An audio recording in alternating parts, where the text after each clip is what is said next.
Alright guys, what's up man? It's your boy TOJ. I'm gonna do a quick video on I just saw, I don't know how it came across my timeline, but somebody on Facebook uploaded the Terry Crews testimonial, I guess. He's speaking to Congress. And I'm gonna say something. Okay, yes, it's brave to come out and speak on, I guess, being found out or what have you, but when you're a 6'2", 245 pound black dude or whatever his weight is. I'm 5'11" and I'm 220 pounds. And I'm gonna tell you something, bro. I'm not gonna let nobody grab my dick, even with my girl, standing right next to me, and me just say, you know what, baby, I'm gonna go ahead and let it go. We had a cocktail party. Let me tell you something. Nipsey Hussle just recently smacked the living life out of some dude who called him sexy, and he did that shit like in daylight. He didn't do it like at a cocktail party, with a bow and tie and, where you may not have as many cameras on you at that moment in time. This dude did that shit at the BET Awards in broad daylight. And the idea that Terry Crews can go to one of these parties and not accept, I mean, not expect. Let me tell you something before I get to that point. I'm invited to a bunch of industry parties because of who I am and what I do off the clock. I don't ever go to them, but I've been to like maybe 7 of them, and maybe like 3 out of 7 was rooftops. Like we have a lot of the buildings. We're not like New York and New Orleans where they got like every fucking roof has like a patio. You got some condominiums and the rooftop offers like a little bullshit uh jacuzzi thing and like a half a gym where you can work out.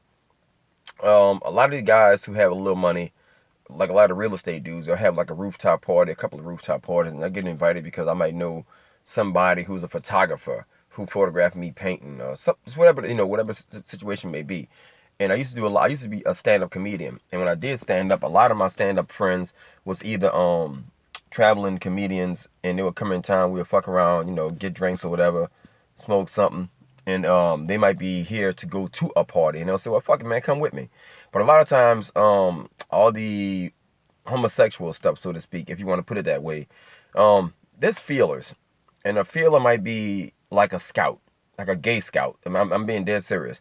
Now, this guy's not like the official, like with a tag on saying, "Hi, I'm the gay scout." A lot of times, if you in that community, there's like a bisexual friend who might be like, well, boy, kind of like, he might say, "I like that guy over there. He's cute." And feeler person will say, "Well, nah, that dude's straight, bro. Leave that dude alone." Or for the most part, gay dudes have gaydar. Like, that's real. Lesbians, like, don't really give a fuck because every girl kind of gay already. But when you go to parties like that, those dudes kind of know who to approach and who not to approach. But let's just say, hypothetically speaking, the guy who touched Terry Crews on the nuts or whatever, and Terry Crews said the dude did it 2 times, which means the guy probably was hoarding this dude um around the party the whole time for him to get so high. Cause a lot of them guys are high. I've been in some. I can tell y'all some stories, man. But I remember. But the point I'm making is for him to do it twice and have his wife not say, "You know what, babe, fuck that, knock his ass out." You can knock a motherfucker out, bro, whether y'all know it or not, because that's called sexual assault. So all that shit about, well, I'm a black man, and for the most part, Terry got a name, so he can play the victim just like the feminists can play the victim. So I don't really buy the idea that this man, yeah, it's brave to say I'm gonna take the victim approach later on. But when you knock a motherfucker out for touching your nuts, that's legally sexual assault. And you with your wife too. So yeah, in this particular environment and in this climate, the sexual climate, you as a black man can say, yeah, a drunk gay or cocaine filled, rapist dude touched me on the nuts, and at a cocktail party when I'm sitting there trying to enjoy myself, you can actually physically hit somebody whether you know it or not. Women smack men who touch them on the ass all the time, and the men go straight to jail. So I'm not buying that shit. Even that's what I was gonna allude to earlier with the Cat Williams situation. Remember that before Cat Williams got blackballed, he was talking about them mansion parties he was going to. We don't have mansions here, but we have like cottages, duck off places. Most of the parties these people throw are always like at a condominium, and there's one place I'm not gonna name, but they serve very good food in the daytime, and there's like a pool in the back of this place. I'm not gonna name it. If you live in New Orleans, you know the place I'm talking about, and that's as vague as I can get about it. And it's a nice little like beautiful like plantation looking place almost. And but you can swim, and you used to be able to have you used to be able to go naked or not naked. Like it was, it was clothing optional, put it like that. Or bathing suit optional. It had like a little term for it. And I remember when this place went belly up. Let me rephrase. It didn't go belly up. The place is like booming with even more moist activity and shit. But the point about it was, now you have to be with a bikini or the not speedos, like you have to have swim trunks on. But like a week, let me rephrase. The day that they banned you from being naked, a ton of people who wanted to be naked was tweeting stuff like heteros ruined it.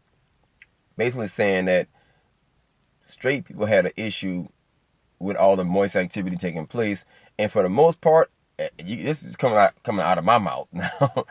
I kind of agree with the gay people, because the place I'm naming, I'm talking about, if you been there, and I'm not gonna say the name of the place. I kind of still go there, but not for the swimming part. I don't ever, I don't like putting myself in that position.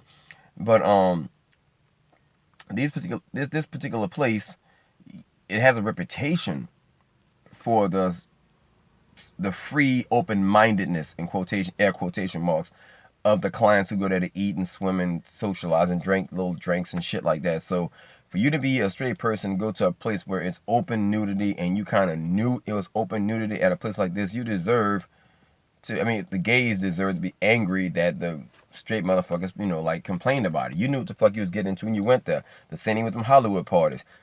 Hollywood has a serious reputation for being weird. So, and yeah, no, he didn't deserve to be touched, before you get in the comment section and start that dumb shit. But I don't think he's brave for saying, I didn't smack the guy in the mouth that night. He did it twice in front of my wife. But I'm going to go and testify before Congress when half the world has been testifying against Hollywood. You've been knowing that shit since, in fact, that's how a lot of girls in like the 1940s, 1950s got contracts. You would be a contract girl for a particular studio, and that's how you got your contract. They would pass you around like a dinner plate.